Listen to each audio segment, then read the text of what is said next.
Okay, so we'll give it one more minute and then we'll be kicking off. And Charlotte has shared the tool that you will need later on in the chat. So if you haven't already got that, you can access that and you can and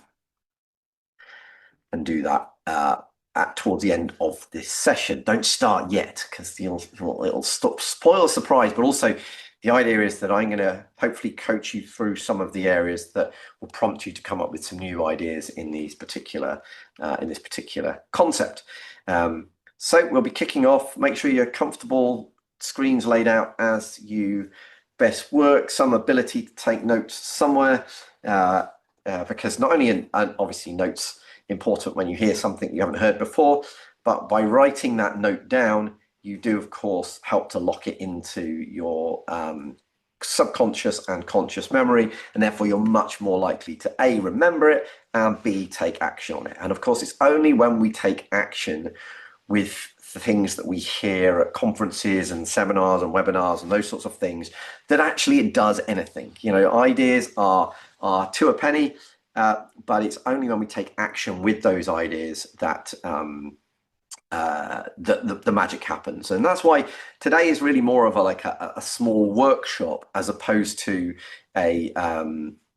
just like a normal webinar where you listen to people consuming content, or you listen delivering content, because this topic it is so important. If you get this piece right, it is the foundation of the rest of your marketing strategy. But if you don't get this piece right, you are going to end up a busy fool. You're going to end up dealing with lots and lots of people that aren't actually very profitable. You're going to become super busy, but not super profitable. And actually, we want the opposite of that. What we want is to be making lots and lots of money in our business whilst we only work as often as we want to work. And so if we get this bit right, this is kind of the starting point, that one of the key foundations to building an amazing marketing strategy. And, maybe at the moment you're thinking, well, okay, maybe you're making good money in your business. Maybe you've got a bigger business and it's kind of generating good revenue. But ultimately, if you're not bringing in enough of your ideal clients, you're leaving money on the table. The business isn't growing as fast as it could be. The revenue is not as high as it could be. Your drawings as the founder, if you're the founder, are not as high as they could be if you're not attracting enough of your ideal clients. And perhaps at the moment, you and or your team are overworked because there is work flying in all over the place. But is it super profitable work? Because if you're working for people that aren't your ideal clients, then like I said, you become a busy fool. You end up taking longer to deal with clients that are actually making you less money. And we all know that when we see that ideal client, it's like, oh, this is brilliant. It didn't take us that long to look after them, and it was really profitable. And yet what we often find is when you see founders and people in business that are really struggling with work-life balance and working every hour God sends, it's often because they're not dealing with the right people in the first place. And perhaps often what happens then for founders and people in businesses, and particularly in professional practices, they find that the love falls out of the business because they got into this business to do the thing, whether they're an accountant, a solicitor, financial advisor. They got into this business to do the thing that they love. And yet, as the business grows, often they find themselves doing less and less of that. And that is often because they're not even seeing the right people. But actually, if they could generate more of their ideal clients, then they could delegate more and more of the admin, compliance, crap, whatever you want to call it, and focus on the thing that they love and the thing that they're really good at. And so inevitably, if that doesn't happen and we don't have enough ideal clients coming in, the love of the business sort of drains away. And I find that this is a really common situation, particularly with founders, where they're just running out of steam, they're running out of passion because it feels like they're getting beaten up by their business. So if this is where you are at the moment, where would you like to be? Well, Imagine a time where there's this constant flow of your ideal clients knocking down your door. You know, you come into work and there is people sitting in your inbox or in your calendar that are waiting to speak to you, that are your ideal clients. They don't want to speak to your competitors. They only want to speak to you. That's what we can create if we know who our ideal client is and where they hang out and how we best target them. And imagine a time where you only work as many hours as you want to.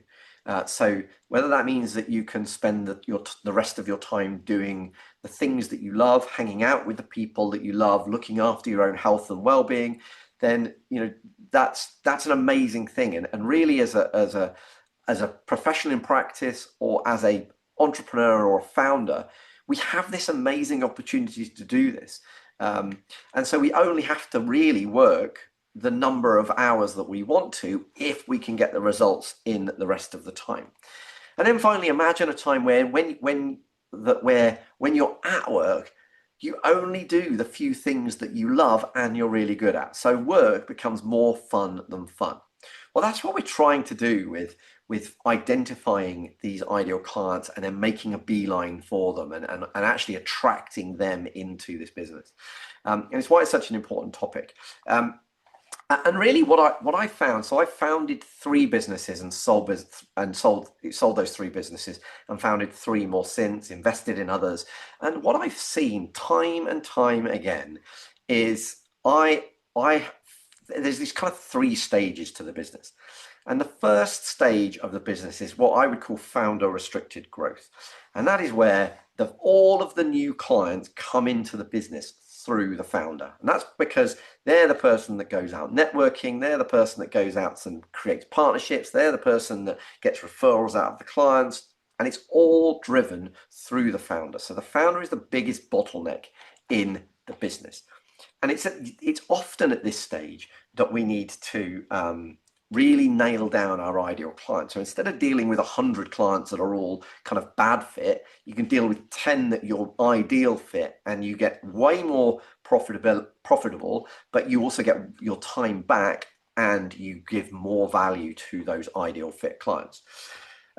And some, not all, but some founders beat their way through this element, and they build an exponential growth business, a business that is starting to grow much more quickly. The problem is that what then tends to happen is they become really time poor and they run out of time, and because they've now got this flow of clients, often because they're a flow of clients, but they're not always their ideal clients. So they become really time poor. And the small minority of those businesses crack that and work out how they can deliver a bit better balanced business life and still have a business that grows.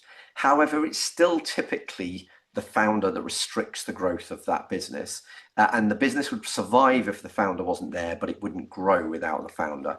And it's at that point if you move through that, and only a tiny percentage of businesses get to this stage where that business would continue growing without the founder, that's where you have a self-driving business. And that's where we're trying to get to, because it's at that point the business is most scalable and most saleable.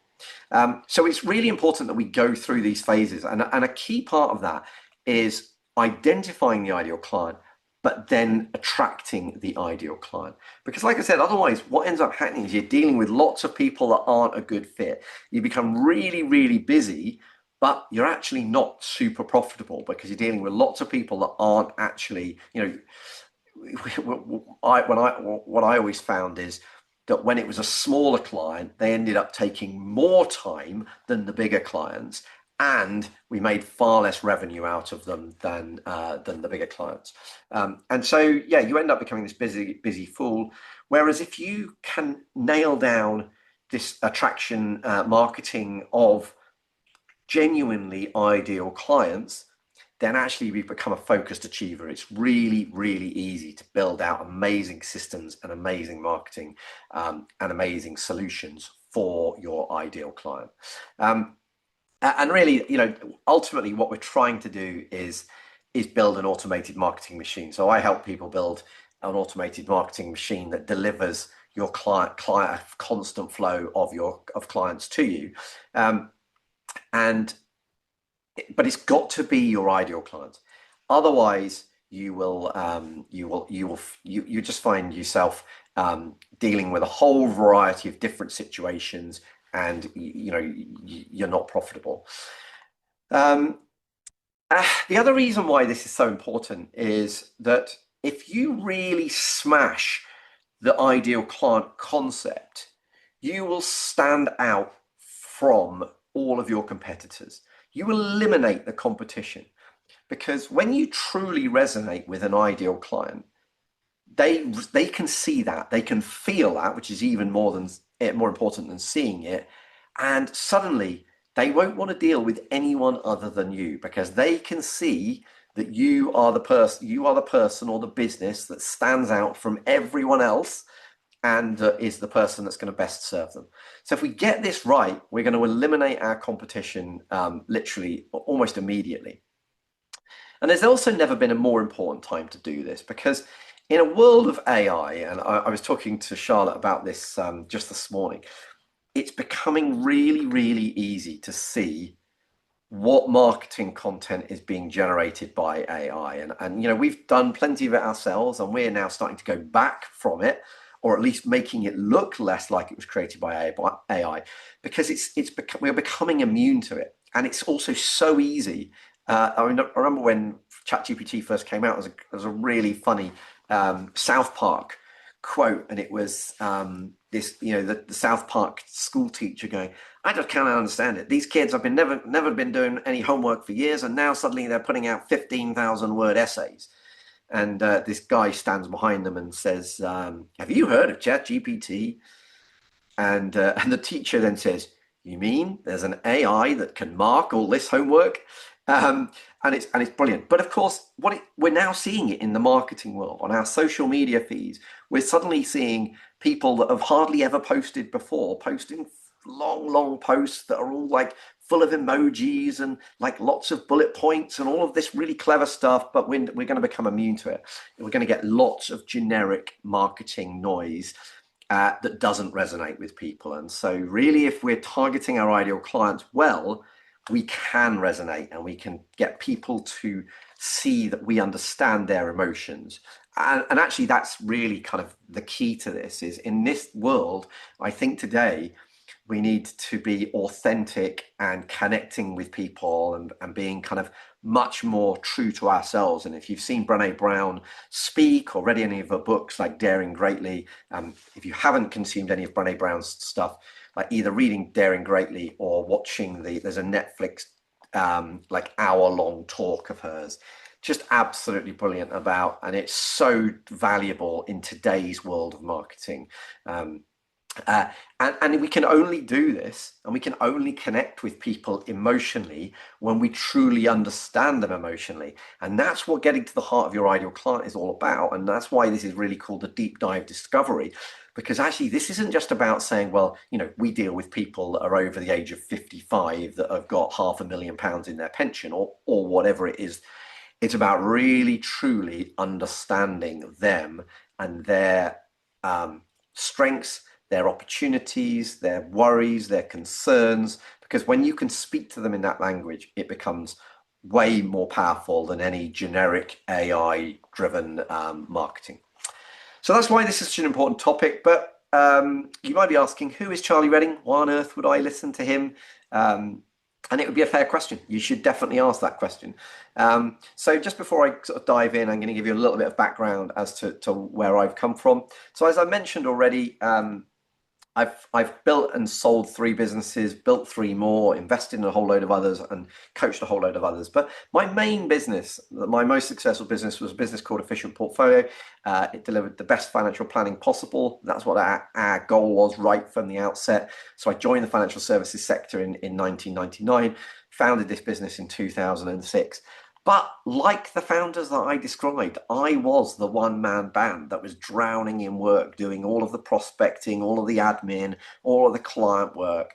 And I was struggling. And for a good couple of years at the start of me running my own business, even though I'd been self-employed in the industry before that, for a good couple of years, I was really struggling with this um, stage. And then what I realized was I needed to go out and find other people that had broken through these barriers. And, because they say that success leaves clues. And so I basically went out and found the best coaches on the planet to coach me in the different areas that I thought I needed, whether that's business, life, technology, speaking, marketing, all of these different things. I literally spent hundreds of thousands of pounds on coaching over the years, read hundreds of business books. And and basically, as a result of that, I realized that we needed to help our clients at a much deeper level. So in 2015, I had my first book published, a book called The Dream Retirement, How to Secure Your Money and Retire Happy. And that book led on to a bit of a roller coaster of success for us. Over my time at Efficient Portfolio, that book generated over £1 million of fee revenue for us. And Efficient Portfolio went on to become one of the top financial planning practices in the UK. It was an award-winning practice. This particular award was the best financial planning practice in the Midlands by the top industry magazine. And on this journey, I started getting featured on national radio, on TV, cover industry magazines, national newspapers. I got asked to speak on stages from as far wide ranging as Singapore to Nashville, London to Miami. But in 2002, I decided that it was time. I had enough of FCA regulation for one lifetime, and I decided it was time to sell that business. So I exited that business. But because coaching had been such a massive influence on me over my journey, what I wanted to do, A, I'd had a lot of coaching, and B, I could see how much that coaching had helped me build this business and two others during that time. And so what I wanted to do, and the business I was passionate about starting, and I've now been doing for over 3 years, is a business called The Trusted Team, which is where we help people, particularly professional service business owners, build a saleable and scalable business while working less and enjoying more. Because it was always what I aimed to do. While I was running Efficient Portfolio, I was delivering 50% growth year on year, but I've taken 3 months of every year off for over 10 years now. So you do not have to work long hours and kind of cancel holidays to achieve great growth. It is absolutely possible to do it. And one of the ways I did that was by being really specific about who our ideal clients were. So I mentioned The Dream Retirement, my first book. I actually ended up writing 4 books while I ran Efficient Portfolio, and I've had one published since. And the reason that we did that is because we knew that we actually had 3 ideal clients at Efficient Portfolio, plus a future ideal client. Now, we knew that the most important one to us, because of my expertise in pensions and retirement planning, was the retirement clients. So that's why, obviously, I wrote the book, The Dream Retirement, at the start. And of course, I didn't try and write 4 books at the same time. We built an entire business around the ideal client that would read a book called The Dream Retirement. And then, and only then, did we start to think about, right, okay, now how do we target ideal client number 2, which was entrepreneurs, hence having Entrepreneurial Happiness published. And then we built a whole system and business essentially around those ideal clients. And then we did it again for inheritance tax planning clients with the Life Legacy Gift. Smart money was kind of a thing to fuel future clients in our journey. So it's really important that we identify these ideal clients. But really what we want to do is identify one, get that whole thing working really well, and then identify the next. Now, it might be that if you're running a bigger business, like a bigger financial planning business, a bigger legal practice, a bigger accountancy practice, it might be that each department has a ideal client and you build a framework around that. So it's not that this was the right thing for the business that was our size. It depends on the size of the business that you're running.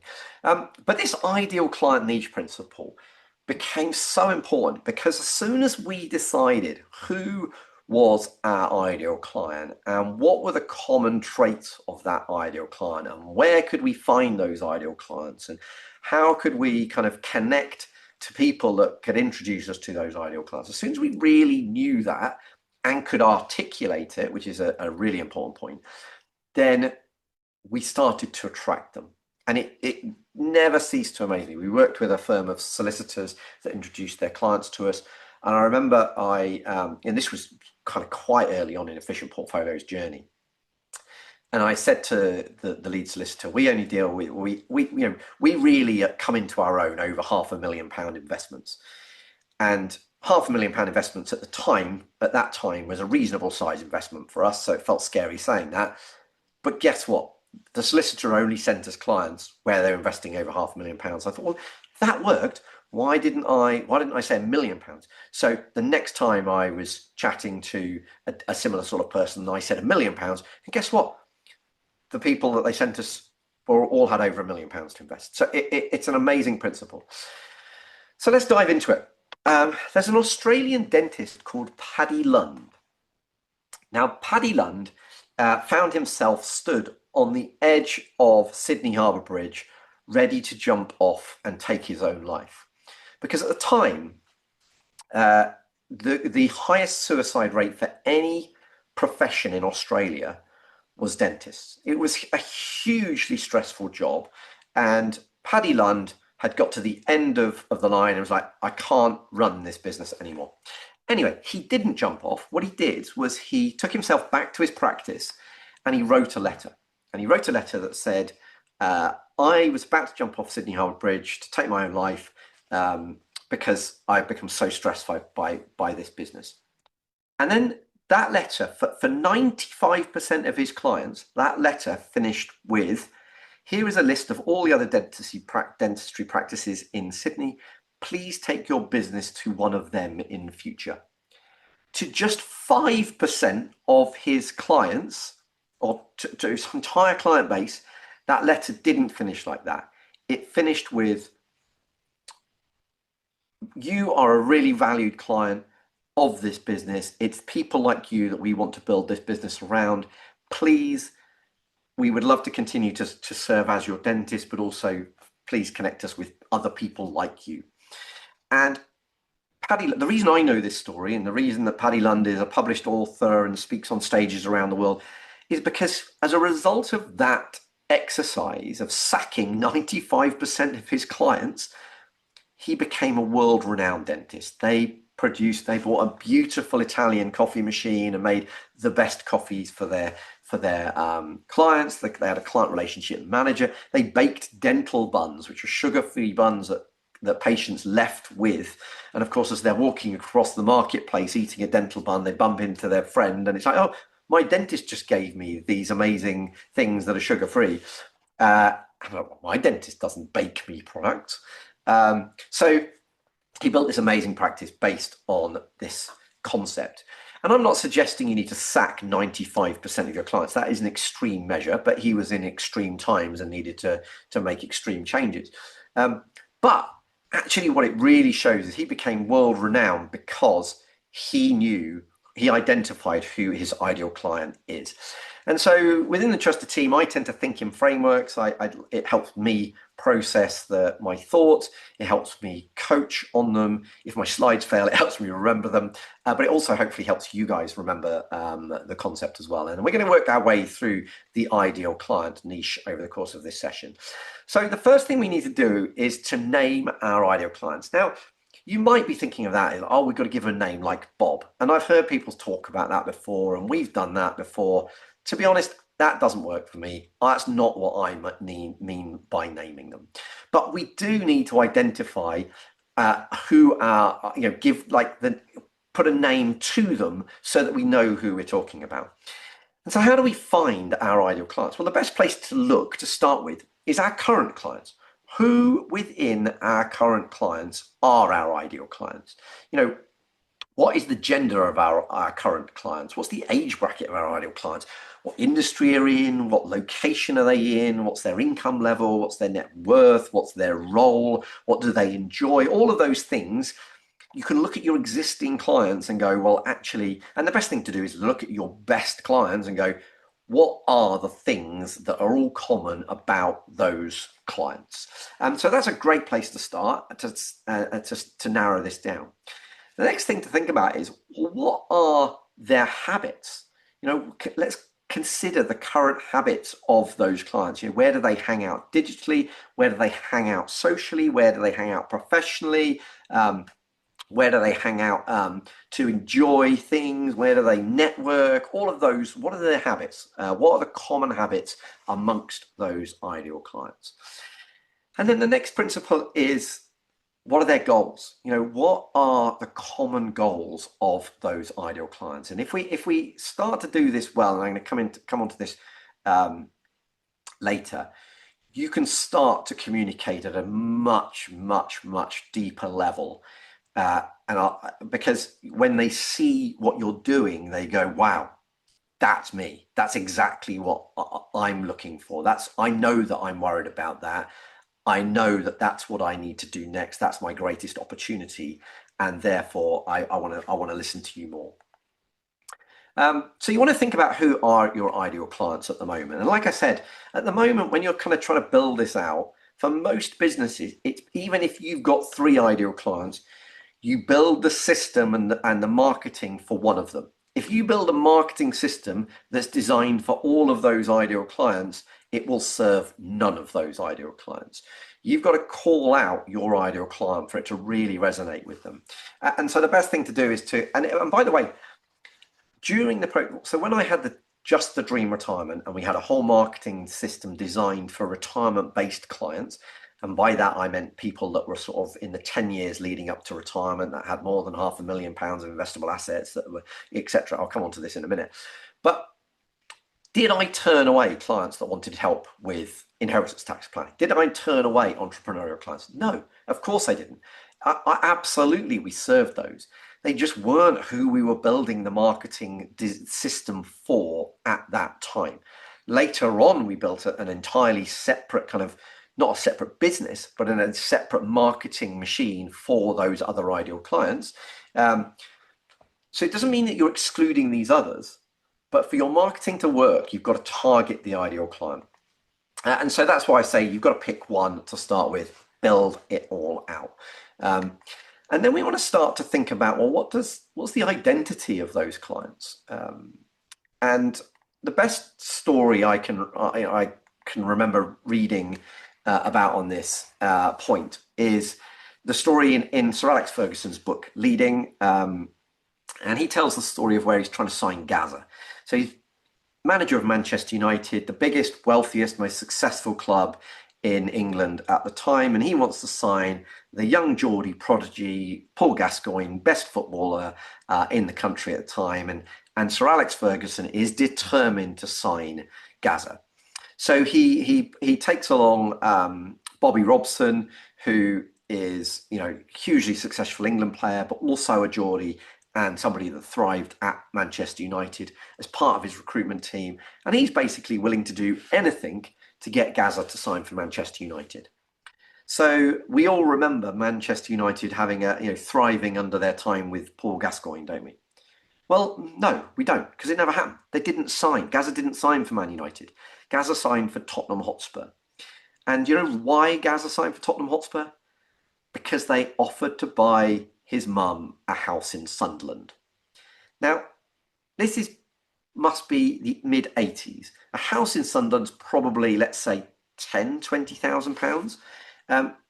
Do you think if Sir Alex Ferguson had known that's what would get Gazza to sign for Manchester United, he would have offered to buy Gazza's mum a house in Sunderland? Of course he would. The reason that Gazza never signed for Manchester United and Sir Alex Ferguson never offered to buy Gazza's mum a house in Sunderland is because he didn't know. He didn't ask the question. So what we've got to be doing, and you might be doing this already at a deeper level, but what we want to really do is get to the heart of those existing ideal clients. And the best way we can do that is to really help understand or kind of get to the heart of what are their really deep common concerns. So if we identify the concerns of those people. So, for example, like take my retirement type client. They're 55. They've now suddenly, the kids have just flown the nest. They've suddenly got funds, but retirement is now looming large, bounding over the horizon to them, and they're really worried. Are they going to have enough money to retire? Are they going to run out of money in retirement? Have they got the right types of pensions? They've probably got pensions dotted all over the place from different career moves. They don't really know what's going on with them. Those are their common concerns. But they're also concerned that even if they've got enough money, are they going to be bored in retirement? Are they going to be like so many people and get sick and become a shadow of their former self and only have a very short retirement? Those are the common concerns. When I looked at the retirement clients that we'd got, those were the common concerns that I was seeing. And then the common opportunities, the opportunities to really make the most of the assets that they saved, even if they are scattered across multiple pensions, and the opportunity of kind of saving tax, getting money growing faster, getting clarity on your financial future using clever tools like lifetime cash flow forecasts. All of those sorts of things were the common opportunities of that ideal client. So if we can understand that, again, we can communicate with them and speak to them at a much deeper level. And really what happens is, particularly on those 2 points, if we truly understand their concern and truly understand their opportunity, then what ends up happening is that when we communicate with them, they just kind of self-select. Yep, I am that person. I need your help. And so your marketing content will work much better. There's also other ways that we can do this. So we use an amazing tool called the Kolbe A Index. I used it to build out the team in an efficient portfolio. But what you can, and it's a psychometric profile. To be honest, I've used lots of different psychometric profile, DISC, Myers-Briggs, all sorts. This is the best one I have found for building a team. I think it's a fantastic tool for building a team. But you can also profile your clients. I teach a concept in the trusted team called the Kolbe concept, which is how we use this tool, both to build a team, but also how to really look at our ideal clients. And what fascinated me is the predicted Kolbe profile of the ideal client of the trusted team. I thought I knew it because I knew Kolbe, but it isn't. The ideal clients of the trusted team actually have a slightly different Kolbe to what I expected. They're not the brazen entrepreneur that takes massive risks and goes off and makes super quick decisions. They're actually tending to be the entrepreneur that's slightly more risk averse ones. That seems to be the people that we help the most. So again, psychometric profiling of your ideal client helps you understand them at a deeper level. But there's some other things that we should be looking at in terms of what our ideal clients. Selfishly, we should look at who do we like working with? Who do we get on well with? If there's a particular type of person that you can't stand working with, it doesn't matter if they're profitable. They'll drive you crazy dealing with them. So you've got to factor in, who do you actually enjoy working with? And if you enjoy working with people that also love playing golf, or you enjoy working with people that are under the age of 30 or over the age of 50, then that's also your ideal client. You should be factoring that into what it is that you do and who you look for. And of course, it sounds crass, but we need to be thinking about what's the lifetime value of this client as well. Because if it's all very well taking on lots of clients that you're helping massively, but if you're not making any money doing it, then you don't have a sustainable business, and that you're not going much help to those clients if that business doesn't exist in 5-10 years from now. So they have got to be profitable clients, and you need to factor that into how who you're going to serve and who your ideal client is. Now, of course, you can still make exceptions to this rule if you choose to, but you need to know who you're actually going out and targeting so that you attract them, even if somebody comes in and you go, okay, well, it's a bit less than we would normally manage, or a smaller business than we would normally deliver accounting services for, but I can see where you're going, so we'll make an exception. So how does this all play out? Well, if we use Efficient Portfolio as the example, what did we do to identify our ideal client? Well, firstly, we knew that there was a level of wealth that they needed to have. to be our ideal client. Again, we had the choice of making exceptions for different people, but we knew there was a level of wealth. We knew that they were typically based around Rutland. We knew that they were typically male. It wasn't that we didn't want female clients. We actually really wanted female clients, but typically the age profile of the clients we were dealing with in that part of the world meant that we were mostly dealing with males. We were mostly having to attract the male into because they were the person that managed the finances. We also identified that our ideal client typically holidayed in places like South Africa. We identified that they typically drove a Range Rover. They liked golf and followed brands like Titleist. They were actually often a member at Luffenham Heath Golf Club because that was the best golf club in the area. And they typically read the Daily Telegraph. So you might be thinking, well, why is any of this relevant? Well, it's relevant in many different aspects because, of course, when you're designing any marketing program, you can say, well, okay, we want to target people in the Rutland area. We only want to deal with clients above a certain level of wealth, like I told that solicitor all those years ago.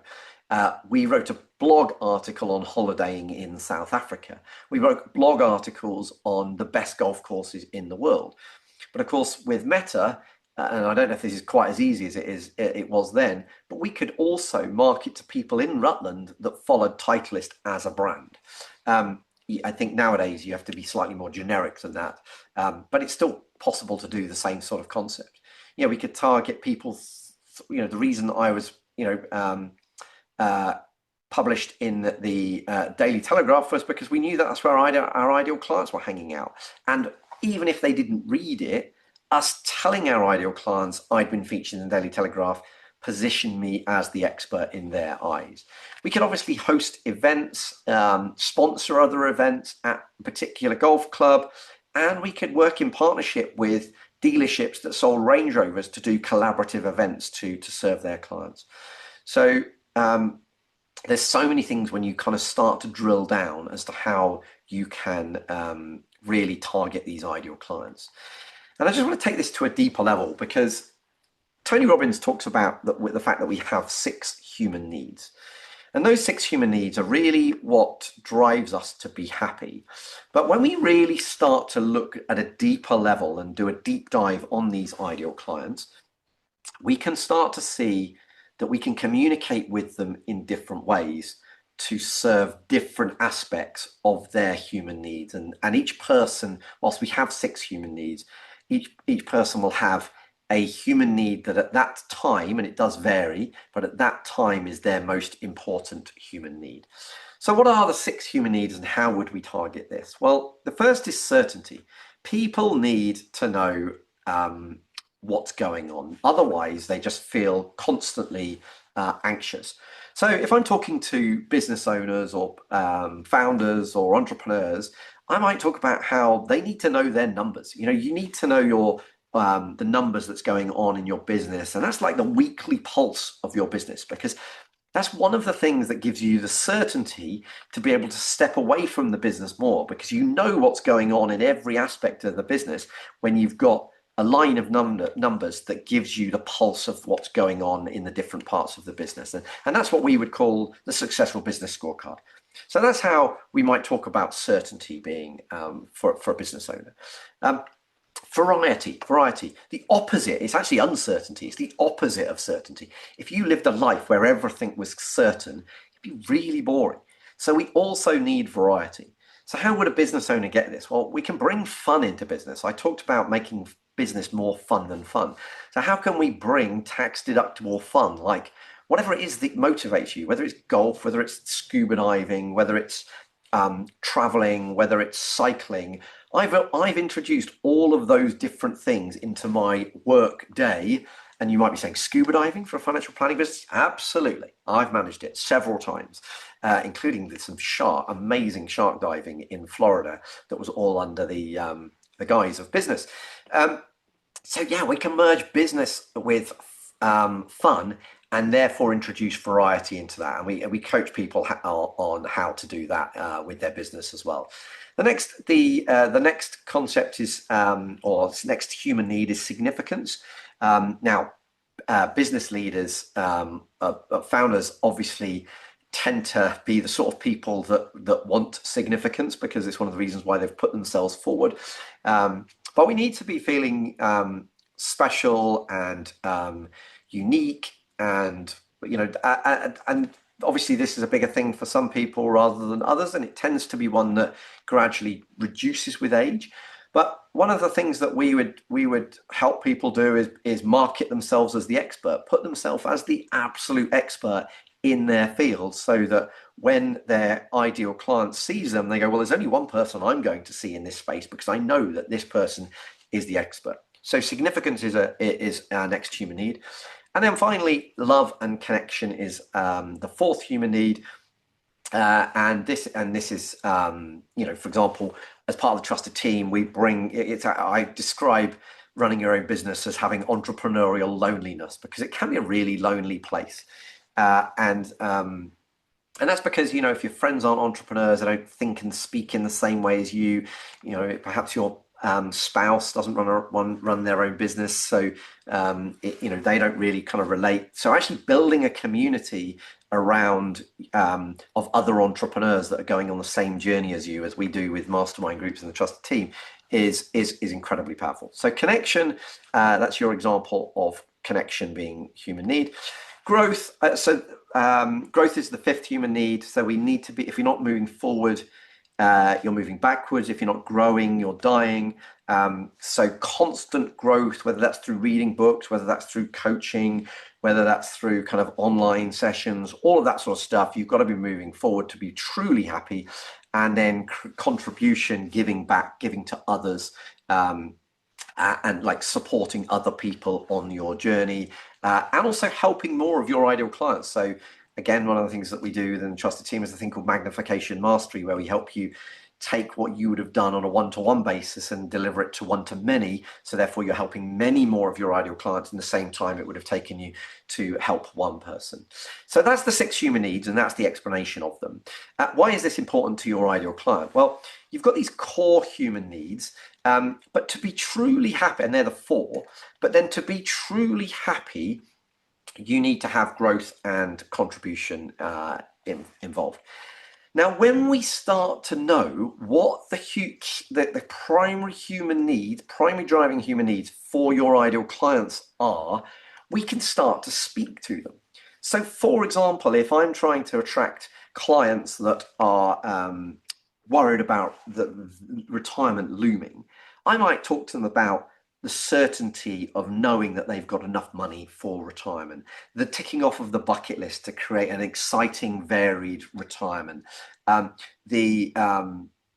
they can, like when people give up their job, they lose purpose, and so how can we replace that purpose so that they've got enough purpose to get up in the morning? Because I always used to say the dream retirement is having enough money to sleep at night, enough purpose to get up in the morning, and enough money to be able to do both. Not enough health and well-being to be able to do both. So how can we do that? Retirement can be a lonely existence as well. So how do we build connection around that? How do we make sure that their money is continuing to grow and improve, and their finances are continuing to grow? And how can they leave a legacy to the next generation that's really worth leaving? So that's contribution. So when we talk in this language that relates to our ideal client, because we truly know our ideal client, it resonates much better. Now, like I said, everyone has a primary driver at any one time as to what they need to do most of within one of these 6 human needs. So if we know that, we can actually build marketing material around each of those human needs.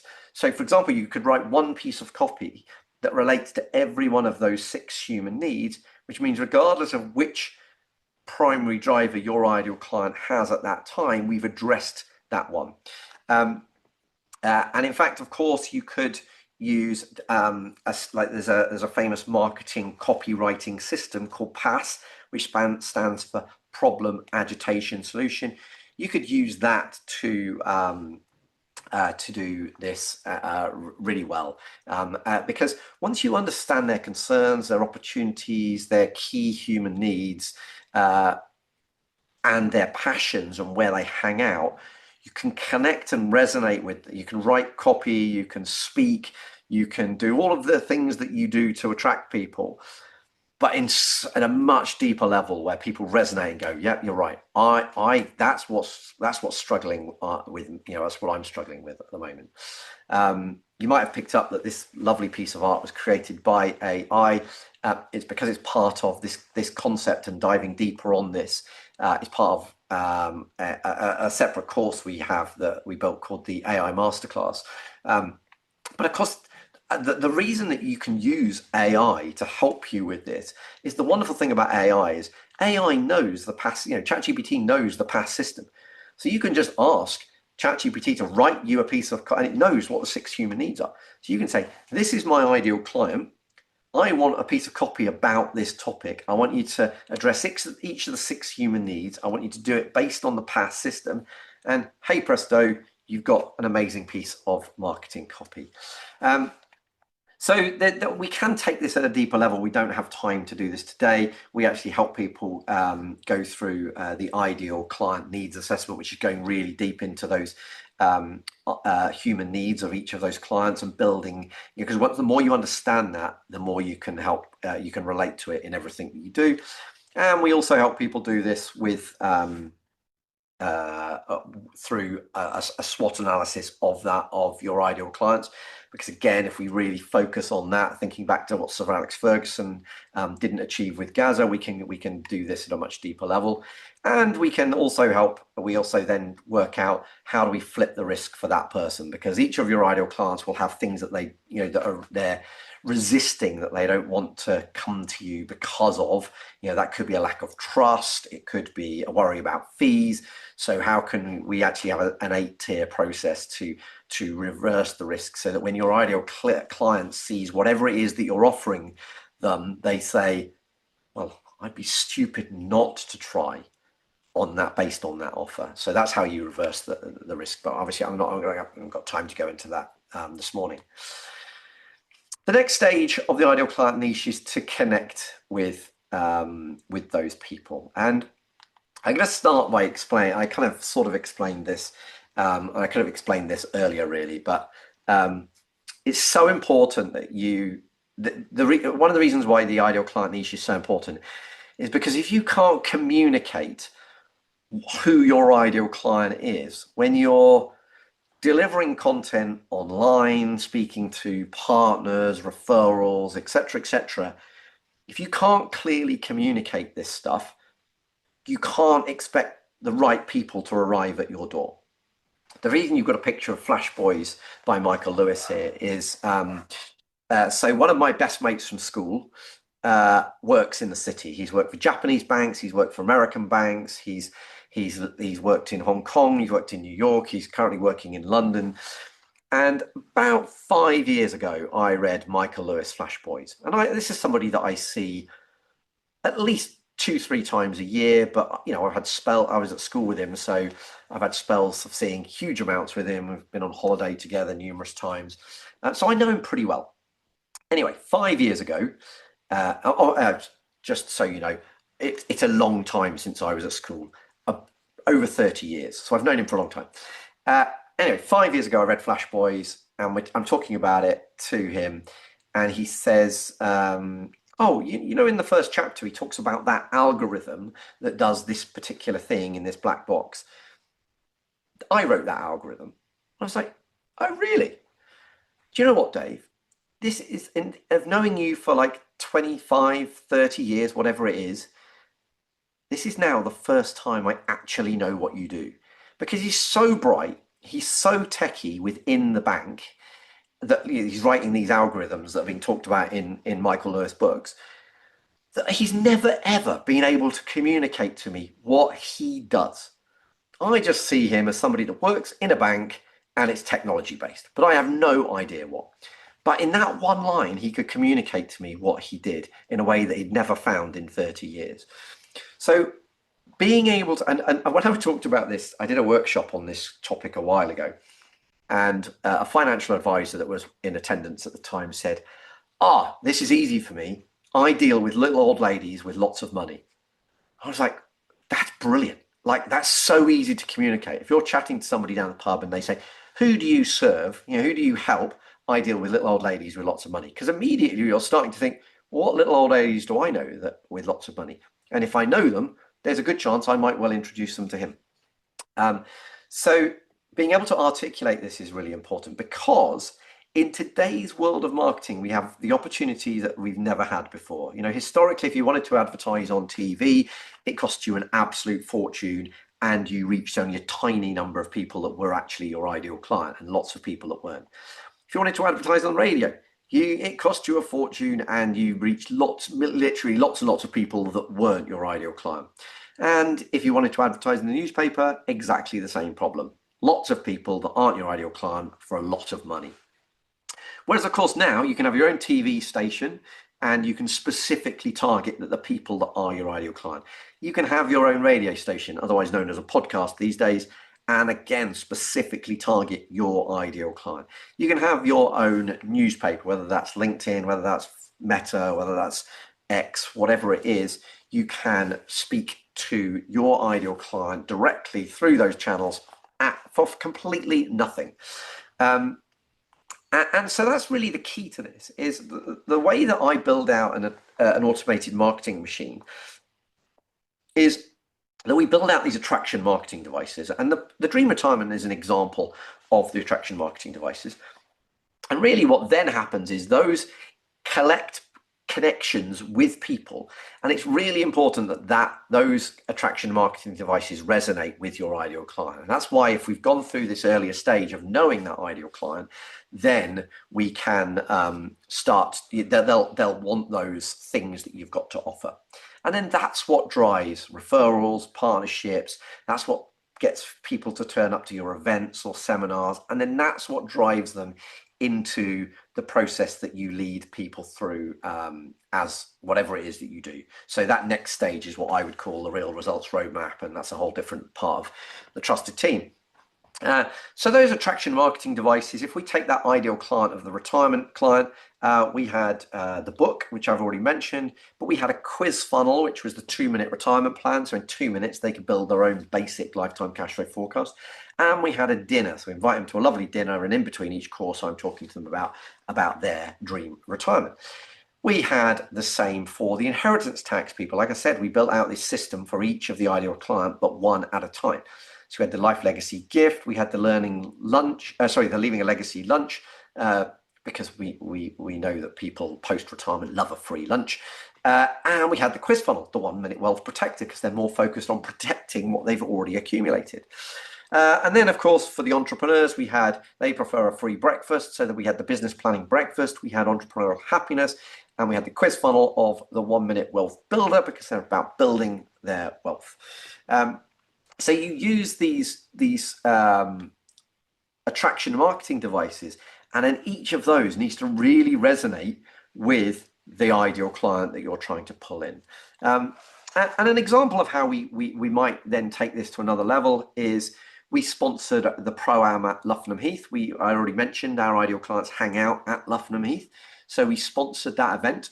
At the end of, obviously we've got banners all over the place, and I get a mention in the program and all that sort of stuff. But what we also did was we gave them a goodie bag at the end of the round of golf.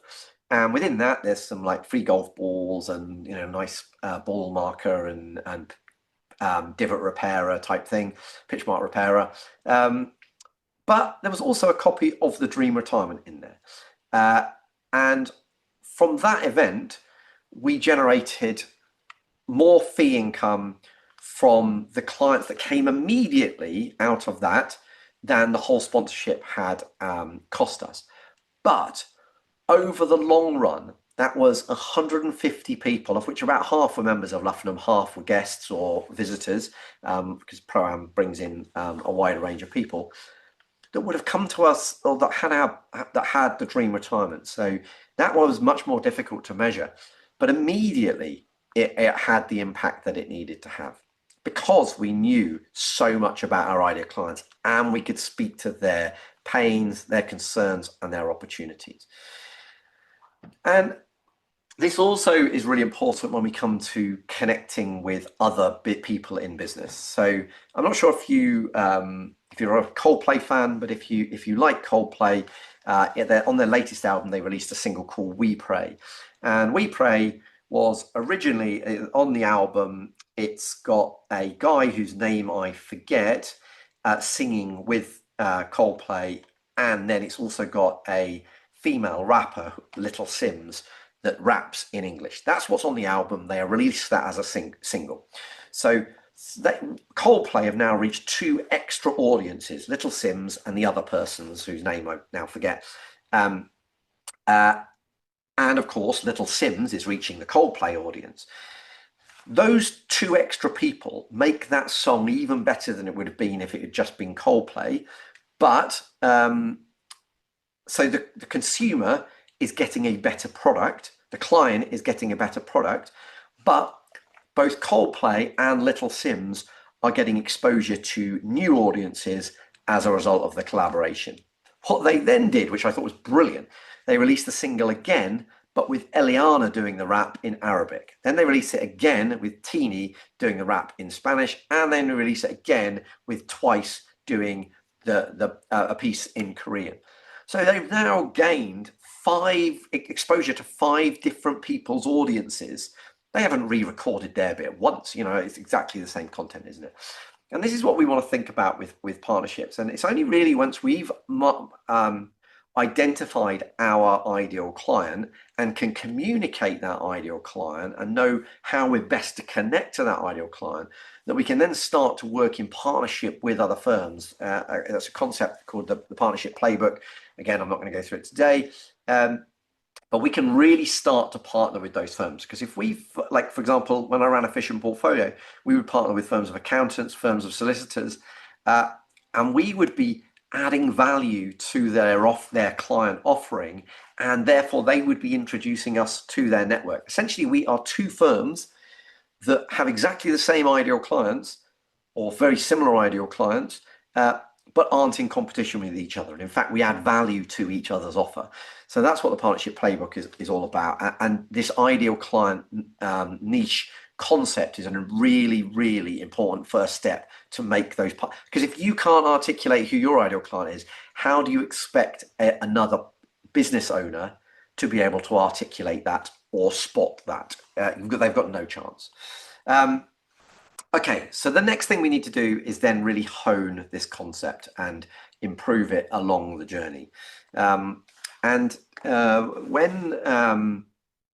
Unilever were trying, as part of Unilever's process, they were trying to, one of the things they manufacture is washing powder.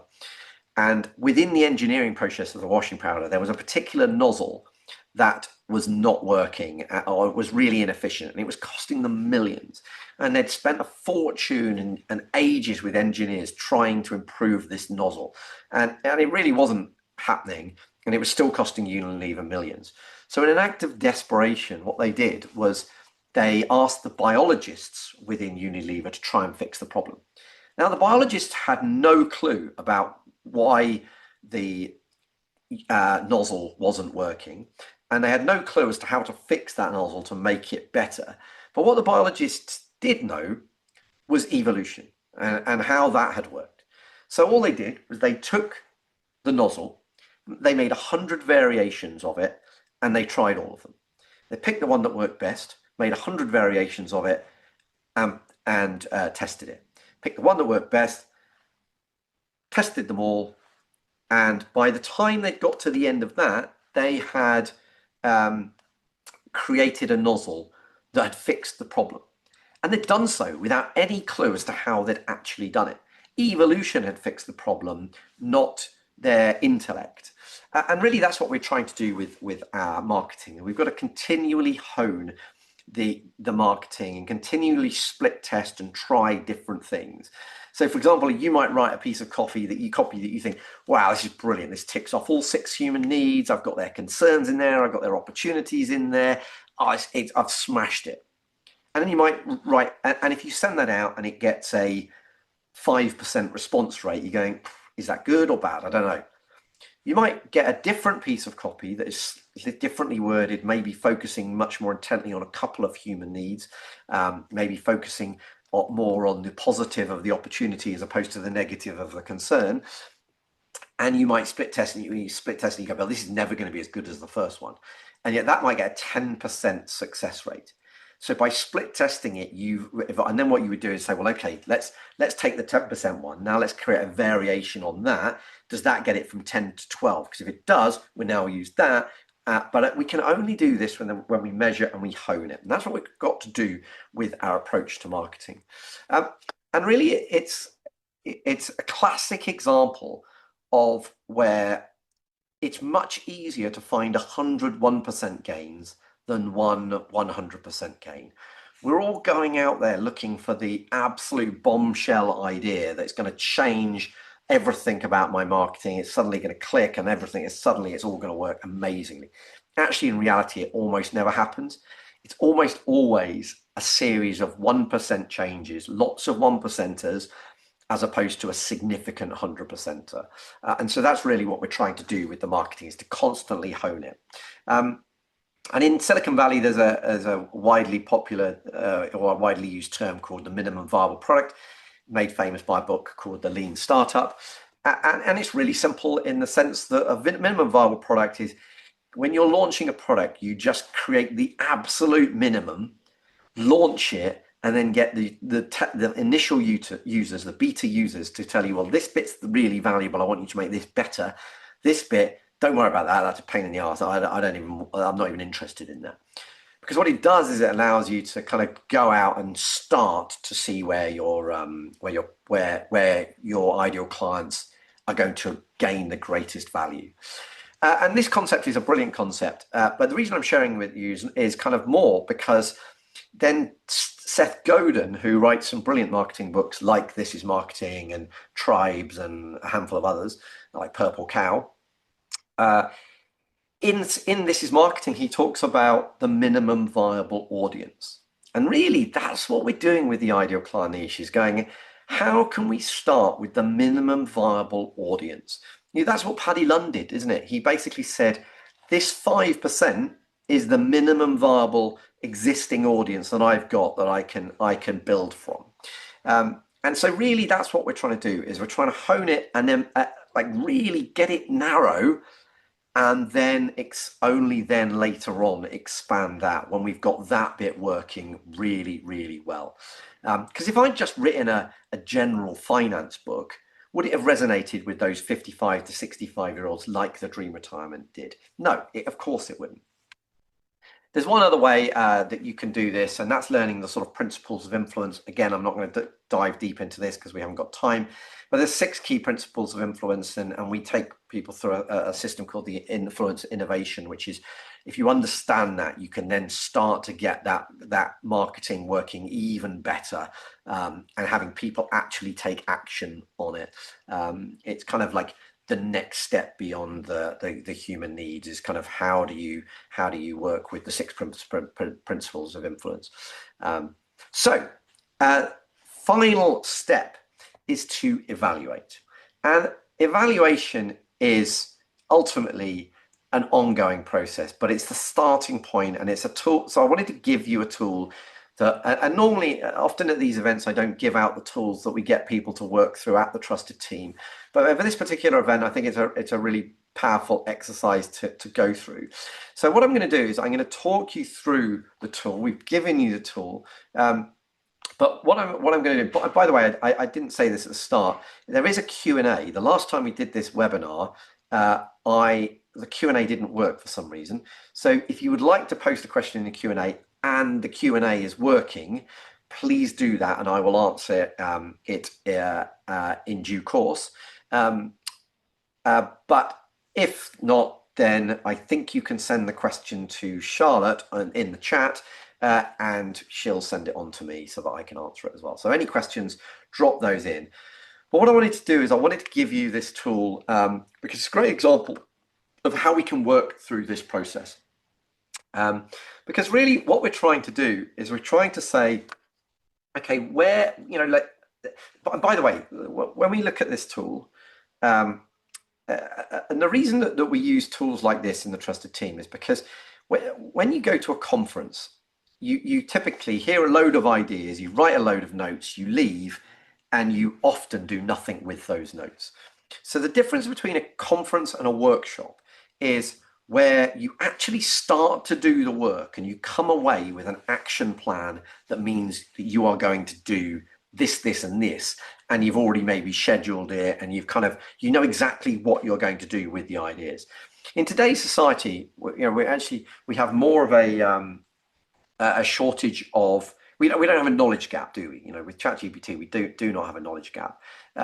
We have an implementation gap. It's actually implementing the ideas that we can get from knowledge, because there's knowledge everywhere. You could listen to an audio book a week or even a day, and have abundant knowledge. You might not have the time to do that, but there's abundant knowledge. It's about actually doing stuff with it.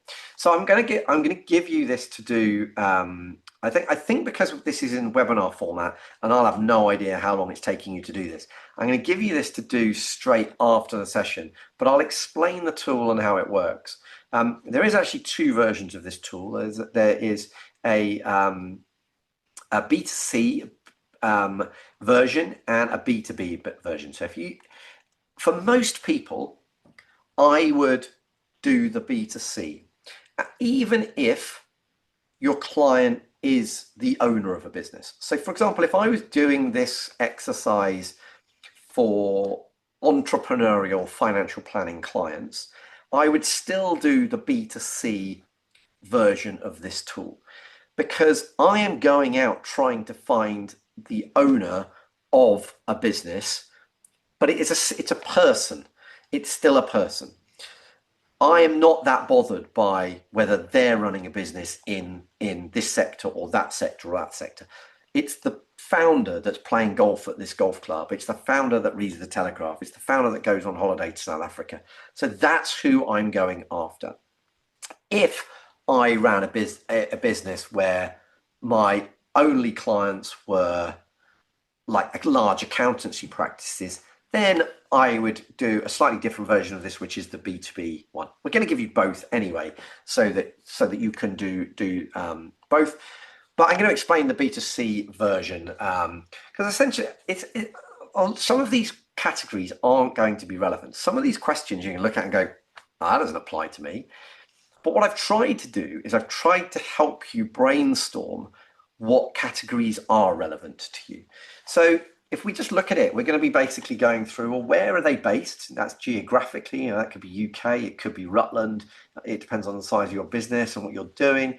What do they do for a living? Are they employed, self-employed business owners? How much do they earn? How old are they? Marital status, gender? Do they own their home? Where do they hang out online? Where do they hang out in reality? What do they read?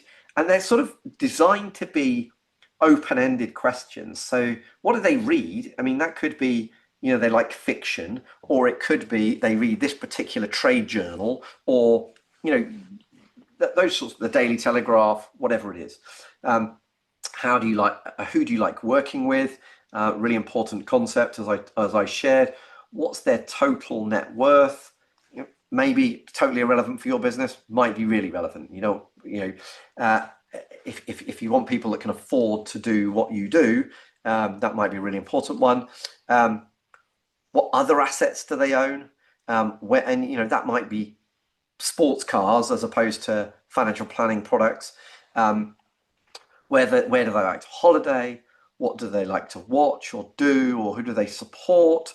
Because if they supported a particular team, you might say, well, let's take a box at Nottingham Forest, which would have been a bad season to pick if that's what you did. But hey ho, hopefully next season will be better. Who do they? What clubs are they a member of? Where do they eat, drink?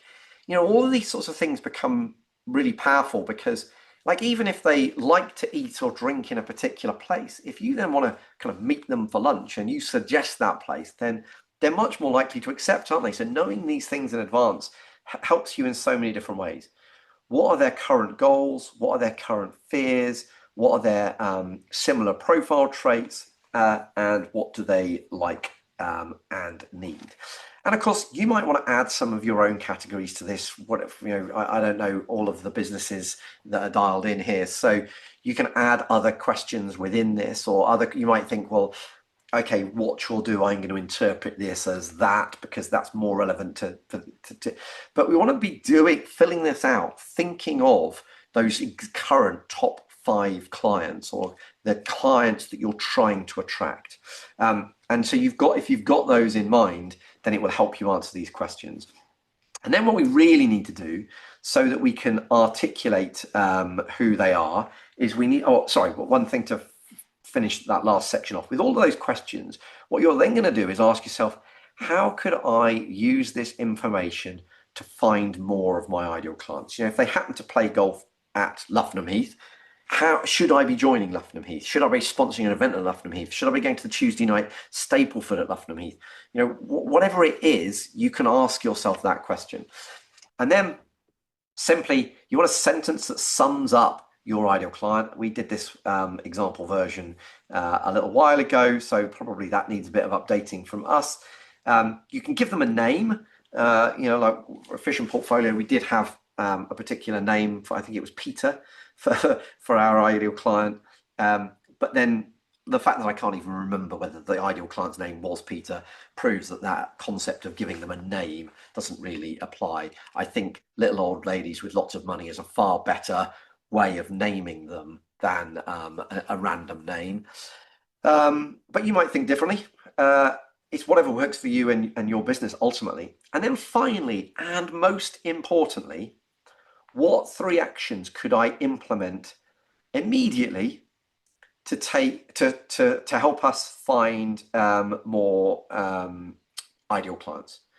And that's really why I say immediately and think in the next 7 days, is because this might not be, it might, like, one of the ideas you might have got from this is to write a book that is on this subject. Well, you don't want to write a book in the next 7 days, but what you could do is, what the 7-day action might be, is to write on my 3-year goals to have a published book.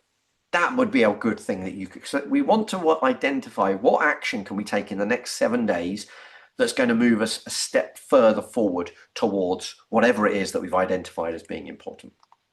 And the B2B is very similar to that, just slightly more business versions of those questions. So I hope this has got you thinking about how you could live a better life, because I would genuinely love you to enjoy the same freedom that I have, and a business that's thriving and growing at 50% year on year, like my business Efficient Portfolio was, whilst you're taking 3 months of every year off, should you want to. But I love taking 3 months of every year off. Like I said, it's happened for over a decade, and there is no way I am going back. So I'd love you to benefit the same way. But what I've been teaching you over the course of this session hasn't just worked for me. It's worked for many, many other people that run particularly professional services firms. So, for example, it worked for Bhavesh, and he was able to go from a standing start in the world of finance to massively growing his business really, really quickly, because one of the things that we helped him do was we helped him ideate, create, and publish a book which positions him as the expert in front of his ideal clients in just 3 months. Like I said, it took me 3 years to write my first book, but we showed him how to do this in 3 months. So we've helped lots and lots of financial planners, because obviously that's my background and that's the business, the sector that I know the best. But actually I've helped many, many other businesses as well in many different sectors. So for example, Nitesh, he runs actually a few different companies, but his main business is the Rutland Web Designer. So he builds websites and helps people build out AI solutions. And he's seen exponential growth in his business. But not only that, he actually takes even more time off than I do, I think. He has completely transformed his work-life balance. And then I've helped lots of people in the property space as well. I've helped people like Annie, who works more on the interior design stuff, and she's both grown her business and sorted out her work-life balance through the help we've done. But we've helped many other people in the property space as well, and really helped them build a much more saleable and scalable business. Because what I want you to really think about is, what is not acting costing you? By doing the same thing as you did yesterday, what's that going to cost you in the future? You know, if you do the same today as you did yesterday, you get the same results tomorrow as you got today. So what's the opportunity cost of not taking action? What's the opportunity cost of not fixing the marketing of your business so that it works whether you're working or not? And it, you know, what's the cost of having this feast or famine? Or what's the cost of you being the bottleneck in the business? Or what's the cost of you not having a business that you can step away from and in the future even sell? What is that cost to you? So what I'd like to do is I'd like to share with you an opportunity that can help you solve the biggest problems in your business at the moment and help you stride towards those big goals that you know that you would love to achieve, but you're not quite sure how. Maybe you've hit a bit of a ceiling at the moment. You're not quite sure how to break through that. Well, I'd love to share with you how we can potentially help you. And the first thing I would say is, you know, I've given you hopefully quite a few different ideas over the course of this session, but it's not what we think that people that have huge success do so because they have one brilliant, massive light bulb moment. They come up with one idea that generates 100% growth for their business. It's actually not true. It almost never happens. Actually, what really drives success is a constant flow of 1% gains. Not only is it what tends to happen, it's also much easier. It's much easier to find a constant flow of 1% improvements or 101% improvements than it is to find one 100% improvement. And that's what we're all about at the Trusted Team. It's about delivering this constant flow of 1% improvements, and the compound effect of your business growing 1% on top of 1% on top of 1% means that over the course of a period of time, like maybe a year or 3 years, you're going to see exponential growth, not just in the revenue in your business, but in the quality of your life, in the quality of the value that you create for your clients. And that's how we help people. We help you see the way into the future. We help you achieve your goals quicker, more consistently, and with working less rather than working more. But the question you're hopefully asking now is, how do you do that? Well, we have a number of different solutions that allow us to do that. We help people through online coaching, both live and on demand. We help people through group coaching, and that's in-person, in-workshop group coaching. We help people with some one-to-one coaching where we can give them a bespoke path so that they achieve, you know, and help them achieve their goals. And we help people that run bigger businesses that already have a leadership team, and we help that whole leadership team really make smarter decisions on a quarterly basis, and so that they're driving the business forward. So how might we help you? Well, obviously, I don't know exactly what you're going through at this moment in time, but if you're currently in the feast or famine marketing stage where you're thinking, I don't really, I wish I don't really have enough clients, or I don't have enough of the best clients or of the right clients, and you're finding yourself, you know, like you market for a bit, you get some clients, you therefore stop marketing, and then you finish serving those clients, and suddenly there's a gap in the system, and suddenly there's no clients again, and so it's like feast or famine. You're either super busy or super quiet, and you know, if you're relying exclusively on referrals and you're not quite sure when the next one's coming in or where the next client's coming from, then we can help you, because really what you want to do at that stage is build out this automated marketing machine. And the automated marketing machine is making sure that you have a constant flow of your ideal clients, not any clients, but your ideal clients, whether you're working or not. And we can help you with that. And we do that through an online coaching program called the Professional Marketing Magnet.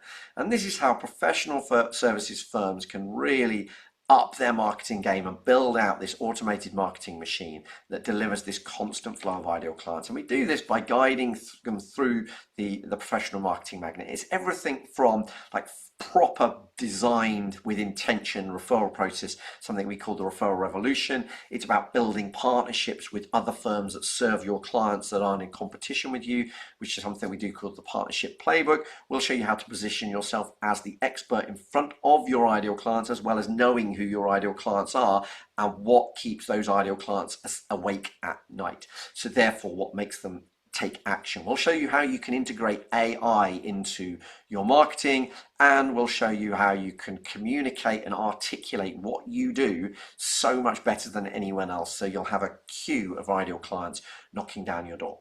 So if that's the problem that you're experiencing at the moment, the Professional Marketing Magnet can help you build this constant flow of your ideal clients coming to you, whether you're working or not.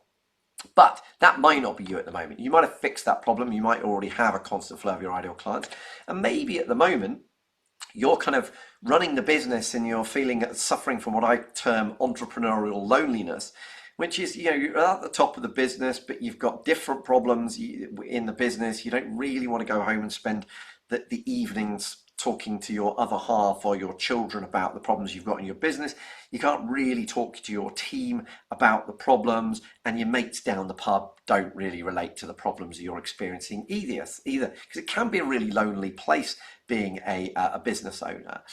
So maybe that's part of the problem. Also, possibly at the moment, you are the biggest bottleneck in this business, and you have a business that you couldn't sell because it's reliant on you, and every decision goes through you, or at least most go through you, and maybe every new client goes through you, and therefore you are the biggest bottleneck in the business. So if that's you and you're suffering from entrepreneurial loneliness and you are the founder bottleneck, then probably the way we can help you is slightly different, because we can help you build a saleable and scalable business, a business that grows whether you're there or not, and a business that in the future, if you want to sell it, you have the choice to sell it. You'll have people wanting to buy it because it's a business that grows whether you're there or not. And we do that through our group coaching workshops.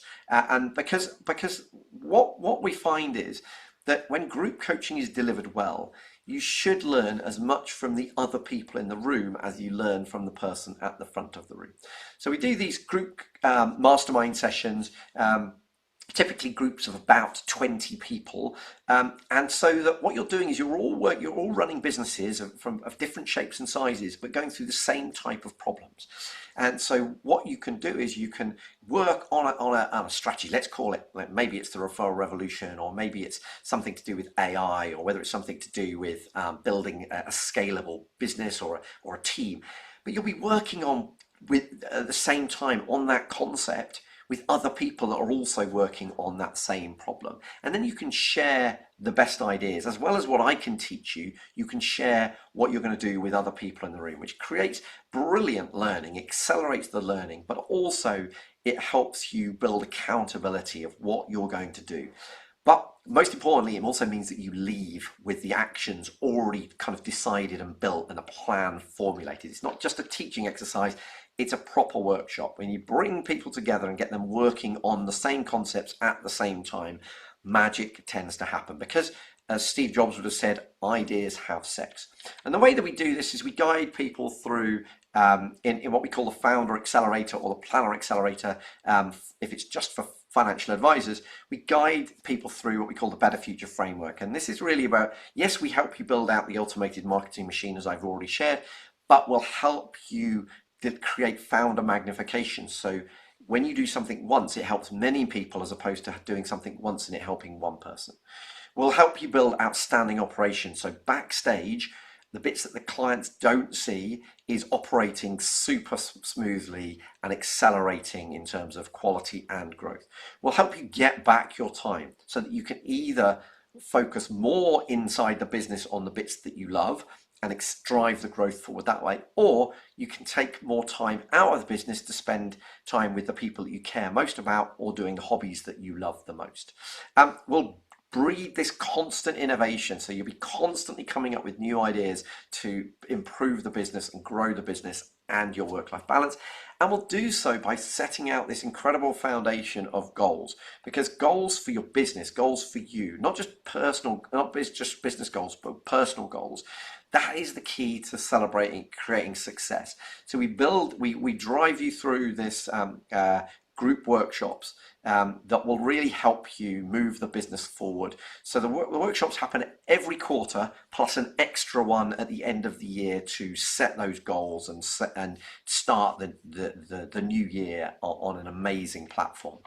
And really the difference between kind of what we do and what you'll see in a lot of courses is that we're focusing on the implementation gap, not the knowledge gap. Now, we're obviously going to teach you stuff, some of which you'll know, some of which you don't know, but we don't live in a knowledge gap society, particularly in a world driven by AI. We are not short of knowledge. You know, you've got ChatGPT, you've got Claude, you've got whatever it is, you've got an abundance of knowledge. In fact, you've almost got too much knowledge.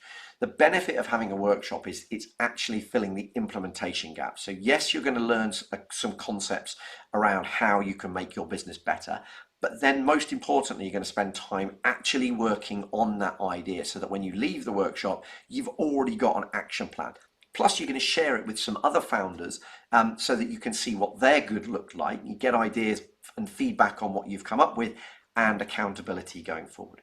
So that's the group workshops. And now, if you want to build a business that will grow and build and solve that entrepreneurial loneliness piece and remove yourself as the bottleneck in the business, that is the best way that we can help you. And then for certain people within that, where we're coaching you in the group environment, we also offer some one-to-one coaching. And this is where, if you need some one-to-one time with me regularly to really kind of focus your attention on what you want to achieve, you might have a specific goal that you know I can help you with. For example, it might be selling your business in 3 years' time, or you might be a financial planner that knows that my expertise in and experience in that sector is really going to push you forward even quicker. We also do some one-to-one coaching that can help you there. And then for bigger businesses that already have a leadership team in place, we can essentially do that one-to-one coaching, but on a quarterly basis with the leadership team. So it's a whole day, a quarter. So if you think one of those solutions is going to drive your business forward and help you maximize your opportunities, minimize the things that are concerning you, help you achieve those goals that are really important, the best thing you can do is just to book a conversation with me. It's a strategy call to understand where you're at the moment, what's working, what's not working, where you want to get to in the future, and then we can understand whether one of the solutions that we have available at the Trusted Team is going to be able to help you. And you can book that strategy call. By the way, it's completely free of charge. Book that strategy call with me on this by scanning this QR code here. If you book that session, then we'll be able to jump on, and I'll be able to sort of spend some time with you understanding where you're at the moment, where you want to be in the future, what's stopping you getting there, and we'll be able to work out which if we can help you, I'll be able to tell you which part of which journey within the Trusted Team can help you the most. So if you want to make tomorrow better than today, if you want to achieve those goals that are important to you, if you want to build a saleable and scalable business, if you want to build an automated marketing machine, if you want to remove yourself as the founder bottleneck, and if you want to solve the problem of entrepreneurial loneliness, then book a time slot with me. Book a strategy call. We'll understand a bit more about where you're at. I'll give you the experience and wisdom I can give you in the time that we have together.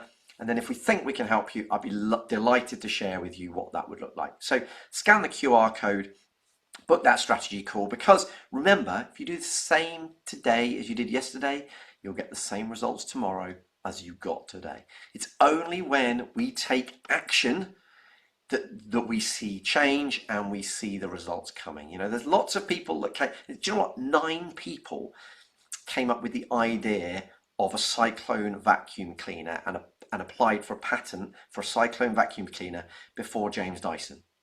But 9 people didn't become a billionaire from that idea. Only one person took action. Only one person actually became a billionaire on that idea. So you've got to take action if you want to see change. So scan the QR code, book some time in. I'd love to chat to you, and good luck on your journey. I'll see you on the strategy call.